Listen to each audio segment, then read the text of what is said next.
नमस्कार दोस्तों, नमः शिवाय। जीवन ज्योति चैनल में आप सभी का हार्दिक स्वागत करती हूं। दोस्तों, आज की वीडियो में आप सभी लोग श्रवण करेंगे कार्तिक मास महात्म्य अध्याय 29 की कथा। आशा करती हूं इससे पहले के सभी अध्यायों का श्रवण आप लोगों ने अवश्य ही किया होगा। तो आज हम अध्याय 29 की कथा श्रवण करेंगे। साथ ही हम लोग बैकुंठ चतुर्दशी के पावन पर्व पर बैकुंठ चतुर्दशी व्रत की कथा का भी श्रवण करेंगे।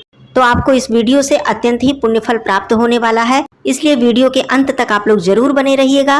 भगवान श्री कृष्ण ने कहा, पूर्व काल में अवंतीपुरी अर्थात उज्जैन में धनेश्वर नाम का एक ब्राह्मण रहता था। वह रस, चमड़ा और कंबल आदि का व्यापार करता था। वह वैश्यागामी और मद्यपान आदि बुरे कर्मों में लिप्त रहता था।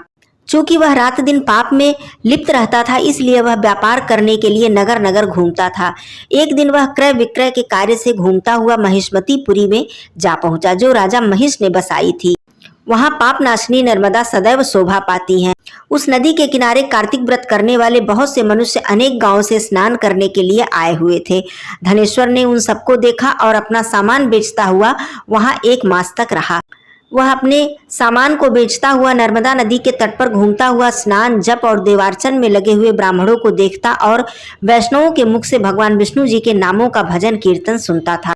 वह वहां रहकर उनको स्पर्श करता रहा और उनसे बातचीत करता रहा। वह कार्तिक व्रत की उद्यापन विधि और जागरण भी देखता रहा।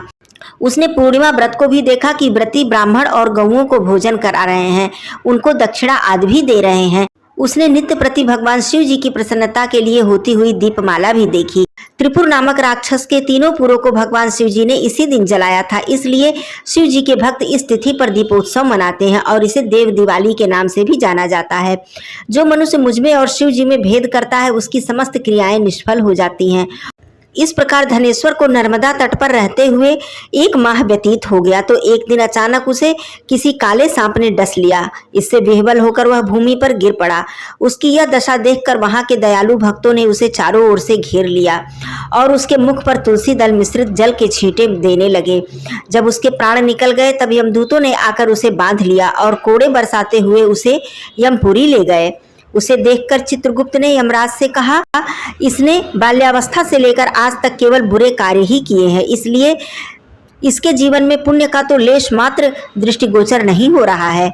यदि मैं पूरे 1 वर्ष तक भी आपको सुनाता रहूं तो इसके पापों की सूची समाप्त नहीं होगी। यह महापापी है, इसको 1 कल्प तक घोर नरक में डालना चाहिए। चित्रगुप्त की बात सुनकर यमराज ने कुपित होकर कालनेमी के समान अपना भयंकर रूप दिखाते हुए अपने अनुचरों को आज्ञा देते हुए कहा, हे प्रेत सेनापतियों, इस दुष्ट को मुदगरों से मारते हुए कुंभीपाक नरक में डाल दो। सेनापतियों ने मुदगरों से उसका सिर फोड़ते हुए कुंभीपाक नरक में ले जाकर उसे खौलते हुए तेल के कड़ाहे में डाल दिया। प्रेत सेनापतियों ने जैसे ही उसे तेल के कड़ाहे में डाला, वह तेल का कुंड शीतल हो गया। ठीक उसी प्रकार जिस प्रकार पूर्व काल में प्रहलाद जी को डालने से दैत्यों की जलाई हुई अग्नि ठंडी हो गई थी। यह विचित्र घटना देखकर प्रेत सेनापति यमराज के पास गए और उनसे सारा वृत्तांत कह सुनाया। सारी बातों को सुनकर यमराज भी आश्चर्यचकित रह गए और इस विषय में पूछताछ करने लगे। उसी समय नारद जी वहां पर आ गए और यमराज से कहने लगे, सूर्यनंदन, यह ब्राह्मण नरकों का उपभोग करने योग्य नहीं है। जो मनुष्य पुण्य कर्म करने वाले लोगों का दर्शन, स्पर्श और उनके साथ वार्तालाप करता है, वह उनके पुण्य का 6वां अंश प्राप्त कर लेता है। यह धनेश्वर तो 1 मास तक श्रीहरि के कार्तिक व्रत का अनुष्ठान करने वाले असंख्य मनुष्यों के संपर्क में रहा है, अतः यह उनके पुण्यांश का भागी हो गया है। इसको अनिच्छा से पुण्य प्राप्त हुआ है, इसलिए यह यक्ष की योनि में रहे और पाप भोग के रूप में सब नरकों का दर्शन मात्र करके ही यम यातना से मुक्त हो जाए। भगवान श्री कृष्ण जी ने कहा, सत्यभामा, नारद जी के इस प्रकार कहकर चले जाने पर धनेश्वर को पुण्यात्मा समझते हुए यमराज के दूतों ने उसे नरक दिखाने की आज्ञा दी। बोलिए श्री हरि विष्णु भगवान की जय। आइए अब श्रवण करते हैं बैकुंठ चतुर्दशी की पौराणिक कथा। बैकुंठ चतुर्दशी की कथा के अनुसार एक बार नारद जी पृथ्वी लोक से घूमकर बैकुंठ धाम में पहुंचते हैं। भगवान विष्णु उन्हें आदर पूर्वक बिठाते हैं और प्रसन्न होकर उनके आने का कारण पूछते हैं। नारद जी कहते हैं, हे प्रभु, आपने अपना नाम कृपा निधान रखा है, इससे आपके जो प्रिय भक्त हैं वही तर पाते हैं, जो सामान्य नर नारी हैं वह वंचित रह जाते हैं। इसलिए आप मुझे कोई ऐसा सरल मार्ग बताइए जिससे सामान्य भक्त भी आपकी भक्ति करके मुक्ति पा सकें। यह सुनकर श्री विष्णु जी बोले, हे नारद, मेरी बात सुनो। कार्तिक शुक्ल पक्ष की चतुर्दशी को जो नर नारी व्रत का पालन करेंगे और श्रद्धा भक्ति से मेरी पूजा अर्चना करेंगे, उनके लिए स्वर्ग के द्वार स्वतः ही खुले होंगे। इसके बाद भगवान विष्णु जी जय विजय को बुलाते हैं और उन्हें कार्तिक चतुर्दशी को स्वर्ग के द्वार खुला रखने का आदेश देते हैं। भगवान विष्णु जी कहते हैं, इस दिन जो भी भक्त मेरा थोड़ा सा भी नाम लेकर पूजन करेगा, वह वैकुंठ धाम को प्राप्त करेगा। एक बार भगवान विष्णु देवाधिदेव महादेव का पूजन करने के लिए काशी आए।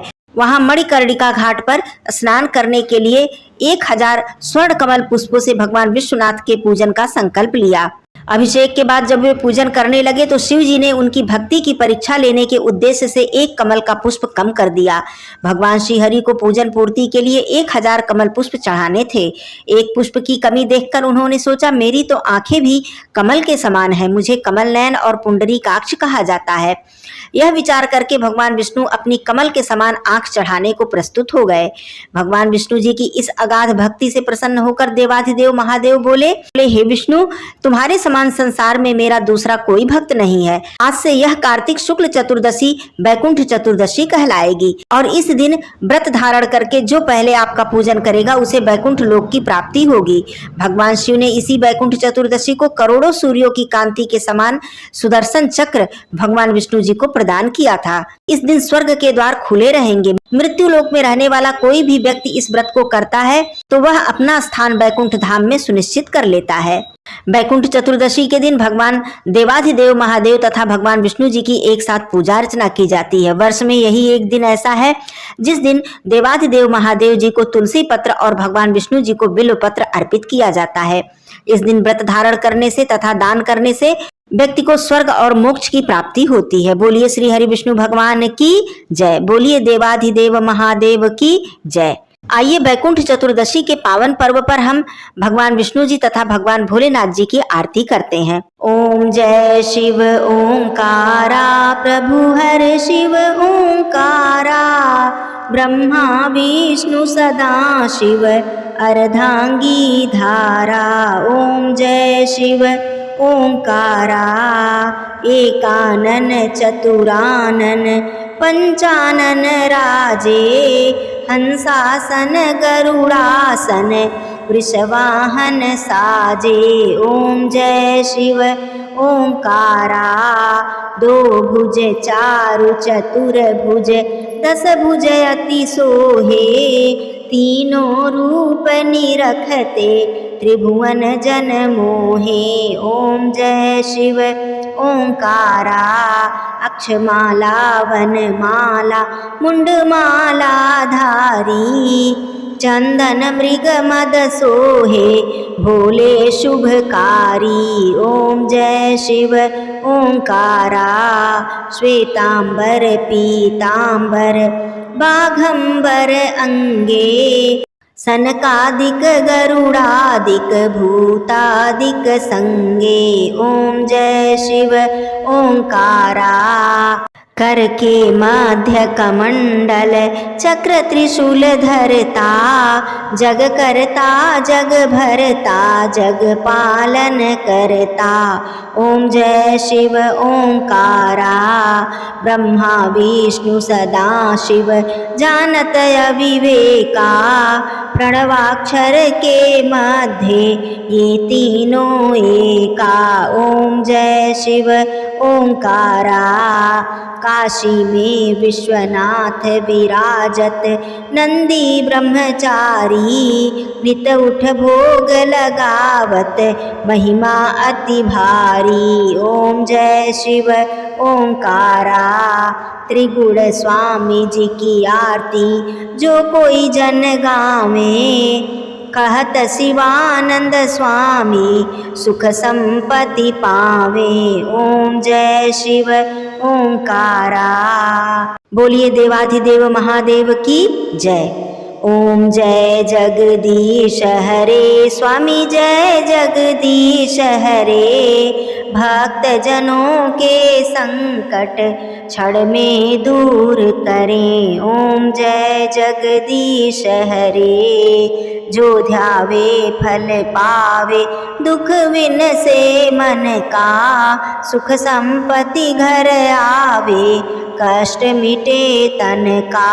ओम जय जगदीश हरे। मात पिता तुम मेरे शरण गहूँ किसकी, तुम बिन और न दूजा आस करूं जिसकी। ओम जय जगदीश हरे। तुम पूर्ण परमात्मा तुम अंतर्यामी, पार ब्रह्म परमेश्वर तुम सबके स्वामी। ओम जय जगदीश हरे। तुम करुणा के सागर तुम पालन करता, मैं मूर्ख खल कामी कृपा करो भरता। ओम जय जगदीश हरे। तुम हो एक अगोचर सबके प्राणपति, किस विधि मिलूं दया मैं तुमको मैं कुमति। ओम जय जगदीश हरे। दीन बंधु दुख हरता तुम रक्षक मेरे, अपने हाथ उठाओ द्वार पड़ा तेरे। ओम जय जगदीश हरे। विषय विकार मिटाओ पाप हरो देवा, श्रद्धा भक्ति बढ़ाओ संतन की सेवा। ओम जय जगदीश हरे। श्री जगदीश जी की आरती जो कोई जन गावे, कहत शिवानंद स्वामी सुख संपत्ति पावे। ओम जय जगदीश हरे। स्वामी जय जगदीश हरे। प्रेम से बोलिए श्री हरि विष्णु भगवान की जय। धन्यवाद दोस्तों। नमः शिवाय। हर हर महादेव।